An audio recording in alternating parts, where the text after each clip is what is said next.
IIT में OBC क्षेत्र छात्रों को भी ट्यूशन की जो माफ की गई है उसका भी बहुत ओबीसी छात्रों को बहुत लाभ मिला है और इससे ओबीसी छात्रों को आईआईटी स्तर के उच्च शिक्षा में भी प्रवेश लेने के लिए रास्ता खुल गया है।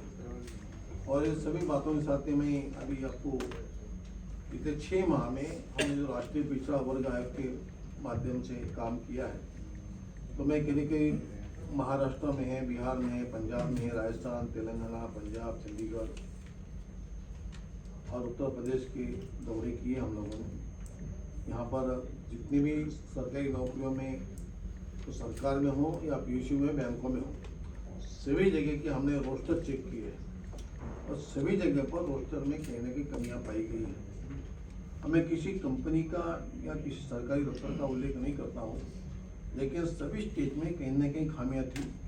हमने उन्हें निर्देश दिए आयोग के चेयरमैन के रूप में कि जल्दी रोस्टर दुरुस्त करें और कहीं पर भी पिछड़ा जाति के कर्मचारियों पे अन्याय ना हो, वर्ग के लोगों पे। इसका हमने स्पेशल उनको निर्देश दिया है, आदेश भी दिया है, जो हमारा अधिकार में आता है। करीब हमने आयोग में 6 माह में 100 से अधिक मामले जो गंभीर चल रहे थे उसको निपटारा कर दिया है। पंजाब, चंडीगढ़ में आयोग के शासकीय दौरे के दौरान हमने 10 से ज़्यादा मामले को निपटाया है। वैसे बिहार में भी हमने 100 से अधिक मामले, हम जब गए थे स्वयं लेके वहाँ पे हियरिंग ली थी, तो 100 से अधिक मामले वहाँ निपटाए। इसके सभी जगह पर ऐसे ही 300 से अधिक मामले हमने तत्वों में बैठ के सॉल्व किए। और पश्चिम बंगाल के विभिन्न विश्वविद्यालयों में ओबीसी के असिस्टेंट प्रोफेसर के 95 पद, एसोसिएट प्रोफेसर के 80 पद और प्रोफेसर के 56 पद बैकलॉग के चिन्हित किया गया। हमने उस वक्त वहाँ के चीफ सेक्रेटरी से कहा था कि इन जो भी यहाँ बैकलॉग है उसे पूरा करें, क्यों तो हमें उनके ओबीसी वर्ग के लोगों का ये अधिकार है, इसे पूरा करने का पूर्ण अधिकार सरकार को होता है, चीफ उसका हमने पूरा करने का प्रयास किया है। कुछ राज्यों में हमें एक केंद्रीय आयोग के रूप में, जैसे राज्य में ओबीसी की जो सूची होती है बीसी की ओबीसी की, वैसे ही कुछ राज्यों से हमें प्रस्ताव आए हैं कि जिन्हें केंद्रीय ओबीसी में सम्मिलित किया जाए। इसकी जो प्रक्रिया होती है, हमें राज्य सरकार सूची भेजते हैं कि राज्य सरकार में इन जाति क्यों हमने ओबीसी में रखा हुआ है, बीसी में रखा हुआ है, आप केंद्रीय सूची में इसको सम्मिलित करें। तो इसमें गुजरात से कुछ जातियाँ आई थी जो खरक जाति की हमें सूची मिली है, हमने उसकी प्रक्रिया चालू कर दी है। महाराष्ट्र से भी, महाराष्ट्र सरकार ने भेजी, लोधी, लिंगायत, भोयर, पवार, झाड़े और भी 2-3 जातियों के उन्होंने हमको नाम भेजे थे। एक कुल मिलाकर तेलंगाना में भी बहुत बड़ी संख्या में वहाँ की राज्य सरकार ने 40 जातियों को ओबीसी में सम्मिलित करने का हमें रिक्वेस्ट की है, सूची भेजी है, अर्थात रिक्वेस्ट सिफारिश की है। उस पर हमने प्रारंभ कर दिया है काम करने का। अभी हम उसको इस 1 माह में हम सही इन जातियों को, आंध्र प्रदेश से भी कुछ यादी आई है, तुरु कापुर जाति है और भी जातियाँ हैं, इनको भी ओबीसी सेंटर में सम्मिलित करना है। हिमाचल प्रदेश से भी आई हुई मजरा जाति की नाम से, हरियाणा में भी गोसेन जाति का आया है, कुछ असम से भी कुछ जातियों के आए, पंजाब से भी कुछ जाति के आए। यादव वहाँ ओबीसी में नहीं आते, केंद्र में ओबीसी में लेने की सूचना की है।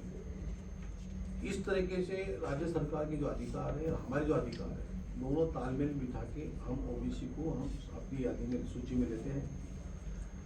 तो सरकार ने 2021 में जो संविधान 105 का संशोधन किया था और जिसमें राज्यों को ही ओबीसी में सम्मिलित करने का राज्यों का अधिकार दिए है, तो जो भी हमें करना है राज्य सरकार के माध्यम से हमें सेंट्रल ओबीसी में सूची में लेने का अधिकार है। कुछ गंभीर बातें हमारे सामने आई हैं, जो कि ये तो हमने दिया है कि किस तरीके से हमारे केंद्र सरकार ने जो ओबीसी आयोग को अधिकार देने के बाद में और 27% का जो आरक्षण संवैधानिक स्वरूप में देने की वजह से जो मेडिकल है, उच्च शिक्षा के क्षेत्र में जिस तरीके से प्रगति हुई है, न्याय मिला है, उसका हम जब रिव्यू ले रहे थे तो राजस्थान में हम जब गए थे तो राजस्थान में नॉन क्रीमिलियर ओबीसी के प्रमाण पत्र बनाते समय एक बड़ी गलतियां चल रही थी, अनदेखी हो रही थी। ओबीसी में नॉन क्रीमिलियर सर्टिफिकेट बहुत महत्व का होता है। उसके बगैर लड़कों की एडमिशन या सिलेक्शन में प्रॉब्लम आती है, प्रमोशन में प्रॉब्लम आती है। तो उसमें नॉन क्रीमिलियर के लिए वहाँ पर क्या होता था कि माता पिता का आय तो देखी जाती है, लेकिन वहाँ पर बहन भाई और भी नजदीकी रिश्तेदारों की भी आय देखी जा रही थी और उनको वंचित रखा जा रहा था। हम 21 फरवरी को वहाँ गए थे तो हमने उनको मुख्य सचिव से मीटिंग के बाद में हमने निर्देश दिया है कि आप गलत कर रहे हैं, वो भी छात्रों के साथ में अन्याय हो रहा है। तो उन्होंने दुरुस्त करने का पूरा प्रक्रिया चालू कर दी और हमें पत्र आया है कि उन्होंने सुधार कर दिया है। राजस्थान में 7 जिले ऐसे थे कि जो हम रिव्यू लेने गए थे कि वहाँ ओबीसी को आरक्षण नहीं दिया जा रहा था, और हमने पूछा कि ओबीसी रहते हैं बोले क्यों नहीं दिया जा रहा है। तो उसमें जांच हुई, हमने निर्देश दिया था कि सभी लोगों को कुछ कम प्रमाण में क्यों ना हो, संख्या कम हो, लेकिन आरक्षण देना चाहिए, ये संवैधानिक अधिकार है उनका, उन्हें देने का प्रारंभ कर दिया है। बिहार में जब हम 11 मई को गए थे तो वहाँ पर एक बड़ा गंभीर मामला ऐसा आ गया है कि बिहार और झारखंड 2 स्टेट एक थे। झारखंड जब अलग हो गया तो वहाँ पर कुर्मी जाति के लोगों को आरक्षण मिलता था, उसका नाम था कुर्मी में मोहंती, ऐसा उसको लिखकर उसको जाति मिलता था। छोटा नागपुर क्षेत्र में वो लोग रहते हैं, वहाँ लिखा होता है छोटा नागपुर। जब बिहार को अलग किया गया, झारखंड को अलग किया गया तो उसमें सुधार नहीं हुआ है और इतने दिनों से हमको कुर्मी जाति के लोगों को आरक्षण जो मिलना चाहिए वो नहीं मिल रहा था। लेकिन चोरी छुपे उन लोगों को आरक्षण दिया जाता था कि कुर्मी रहते हुए उसमें वो उसको पब्लिक में उनको दिया नहीं है कि भाई छोटा नागपुर क्षेत्र में जो देते हैं वहाँ वो मोहंती जाति के लोग कुर्मी मोहंती रहते हैं, तो वो ना लिखते हुए भी उनको दिया जा रहा था। अभी हम जब वहाँ गए थे तो हमने उनको बोला है कि गलत है, इस तरीके से काम नहीं चलेगा, आप उसको अमेंडमेंट लाइए, इसमें सुधार कीजिए, आपकी वेबसाइट पर दुरुस्ती कीजिए। तो वहाँ पर उसके बाद में उन्होंने दुरुस्ती की और साथ में वर्षों से अर्थात 1993 से लेकर अभी तक, जब हम 11/5 को बिहार गए थे तब तक का नॉन क्रीमिलियर के लिए वहाँ पर चतुर्थ श्रेणी के तृतीय श्रेणी के कर्मचारियों का आय जो देखी जाती है उसमें काउंट नहीं होती है, और साथ में खेती से मिलने आय को भी काउंट नहीं करते हैं। लेकिन वहाँ पर वर्षों से ये चल रहा था कि 4th क्लास 3rd तृतीय श्रेणी के 2 श्रेणी के कर्मचारियों की आय अपने बच्चों के लिए बाधा बन गई थी और कृषि की आय भी उसमें काउंट नहीं होती है।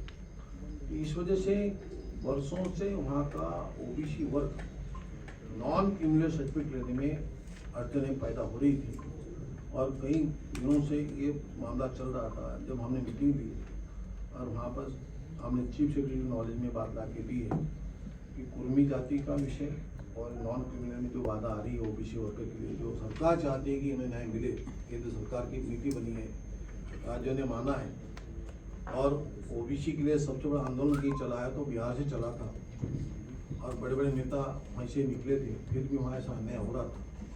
दूर करने में हमें सफलता मिली है, आज वहाँ पे सुधार हुआ है और वर्षों से जो अन्याय हुआ था वो हुआ है, उसमें बहुत नुकसान हुआ है ओबीसी वर्ग के छात्रों का। तत्कालीन तो आज तक उसमें सुधार हो रहा है, हो जाएगा। इसमें और एक सबसे विशेष बात है कि पंजाब में 27 आरक्षण होने के बावजूद भी वहाँ पे 12% आरक्षण दिया जा रहा है, 13-12। हमने पूछा ऐसा क्यों हो रहा है, तो जवाब तो नहीं था। हालांकि वहाँ पे एससी वर्ग के लिए 25% आरक्षण दिया जा रहा है 50 में से और 12 ओबीसी को दिया जा रहा है, टोटल 37 जा रहा है, 13% बचा हुआ है। मतलब ये क्यों हो रहा है, क्यों रोका हुआ है, किसके लिए रोका हुआ है, जवाब तो दे नहीं पाए। फिर हमने वहाँ निर्देश दिया है कि जो 25% आपने दिया है एससी को, तो बचा 25% आप ओबीसी को दिए। अभी हमें जवाब आया है कि हम उसमें 7% देना चाहते बढ़ाकर, ऐसा कहा है, अभी दिया नहीं है।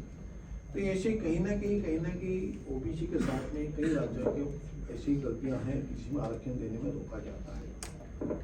विशेष करके मैं पश्चिम बंगाल के आरक्षण में बहुत बड़ी धांधली होने की बात बताता हूँ। धांधली का मतलब अनियमितता हुई है, बड़े बेजिम्मेदार तरीके से वहाँ पर आरक्षण दिया जा रहा है। वहाँ पर हमने जब रिव्यू लिया 25 फरवरी को हम गए थे 2023 को, तो वहाँ पर चीफ सेक्रेटरी ने एक हमें बड़ी गंभीर जानकारी दी है कि वहाँ पर कुल मिला के आपको मैं दिया हूँ यहाँ पर 179 जातियाँ जो है वहाँ पे ओबीसी में आती है, और उसमें से करीब 118 जातियाँ मुस्लिम ओबीसी है और बची जातियाँ हिंदू ओबीसी है। ये तो बड़ा अजीब लगा हम लोगों को, ये कहाँ से आ गई इतनी जातियाँ। हम मुस्लिम आरक्षण के खिलाफ में नहीं बोलना चाहता हूँ, मैं ओबीसी कमीशन का चेयरमैन होने के नाते वो मुस्लिम जातियों को भी आरक्षण मिलता है, नहीं मिलता ऐसा नहीं, लेकिन हिंदू ओबीसी से बढ़ के मुस्लिम ओबीसी कहाँ से आए, उतनी बात उनका जवाब तो नहीं था बराबर तरीके से। और फिर बाद में वहाँ पर बात सामने आई कि वहाँ पर करीब उन्होंने 2 विभाग किए, A category B category. A category में जो है 90 से अधिक मुस्लिम ओबीसी है 100 में से, और बी कैटेगरी में 90% अधिक हिंदू ओबीसी है। और जिस तरीके से वहाँ पे आरक्षण के साथ में खिलवाड़ हुई है, अभी जो ए और बी का उन्होंने बाइफर्केशन करके झुकता हुआ माप जो झुकाव जो दिया है ए में, तो उस वजह से क्या हुआ है कि अभी पुलिस भर्ती हुई, शिक्षक भर्ती हो रही है, तो उसमें अधिक नुकसान जो असल में ओबीसी नहीं है।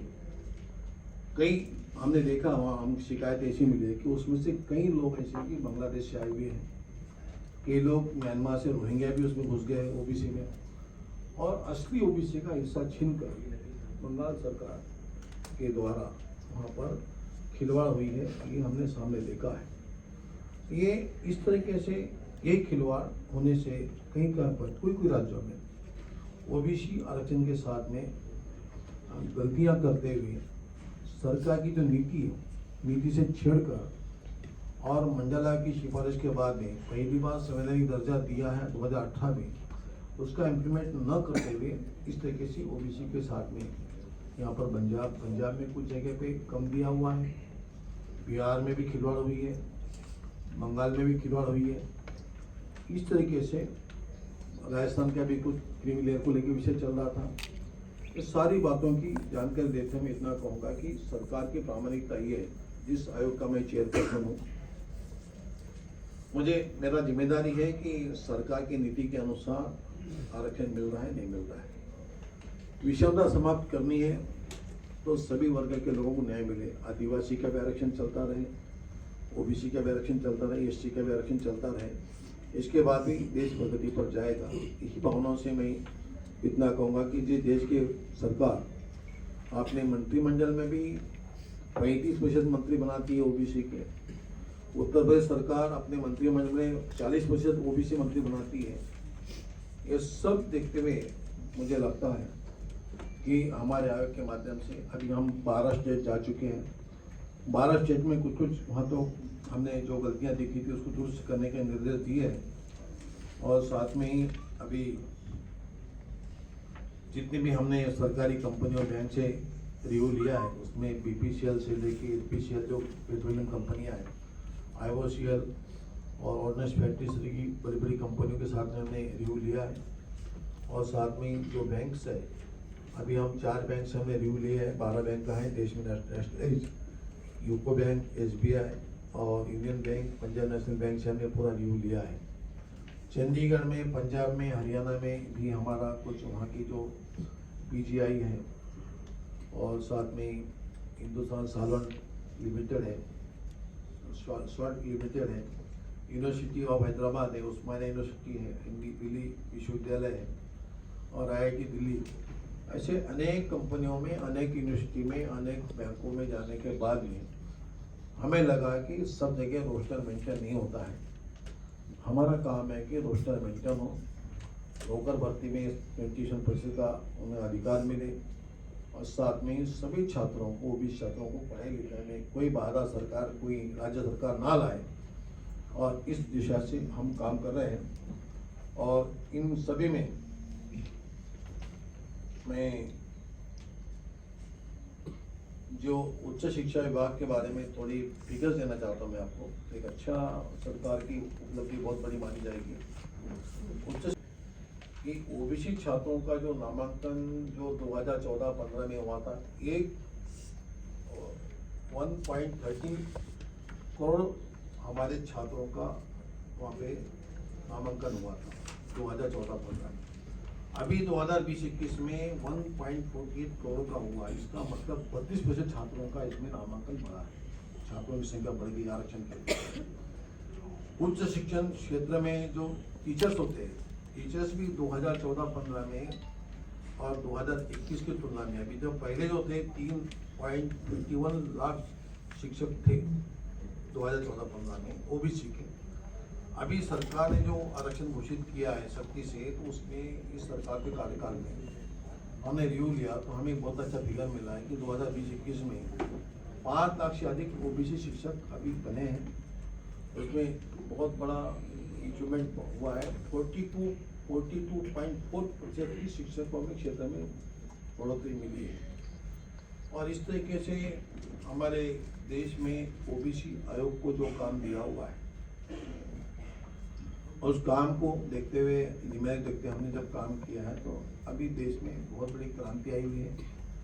जो पिछड़ा वर्ग जो होता है, एक मेहनती वर्ग होता है, मेहनत करने वाला है, उसमें सभी हमारे कर्मकार जो होते हैं, जो जातियाँ मेहनत करती है, कर्मकार मतलब बढ़ई है, लोहार है, बुनकर है, दर्जी है, सुनार है, ऐसी इस प्रकार की जातियाँ अधिकांश ओबीसी में है। इन लोगों को अभी तक न्याय नहीं मिला था, लेकिन प्रधानमंत्री जी के और इस सरकार के कार्यकाल में जिस तरह से न्याय मिल रहा है, तो ये न्याय दिलाने के लिए हमारा आयोग काम करता है। मैं आपसे इतना ही कहूँगा कि इसके हमारा आयोग किसी भी राज्य में किसी भी रूप में ओबीसी का अधिकार कोई ना छीने, गलत तरीके से ओबीसी में, जैसे कि देश के संविधान में धर्म के नाम से आरक्षण नहीं है, मजहब के नाम से आरक्षण नहीं है, फिर भी किसी न किसी रास्ते से आरक्षण देने के लिए मजहब के लोगों को खुश करने के लिए दिया जाता है। उसको रोकने का हम प्रयास करेंगे। हमने जहाँ जहाँ भी गलती हुई उसके लिए हमने रिव्यू लेते हुए निर्देश दे के आए हैं। 3 महीने के अंदर में सभी जगह पे गलतियाँ दुरुस्त होने का हम प्रयास कराने के हम प्रयास करने वाले हैं। और इस तरीके से ओबीसी आयोग ने जो काम किया है नई सरकार के निर्देश के अनुसार, यानी पॉलिसी की नीति के अनुसार, उसमें हमें बड़ी सफलता मिली है। आगे कुछ गलतियाँ होंगी तो हम उसको निकालते रहेंगे, आपके सामने रखते रहेंगे, उसको दुरुस्त करते सुधार करते रहेंगे। इतना ही, धन्यवाद।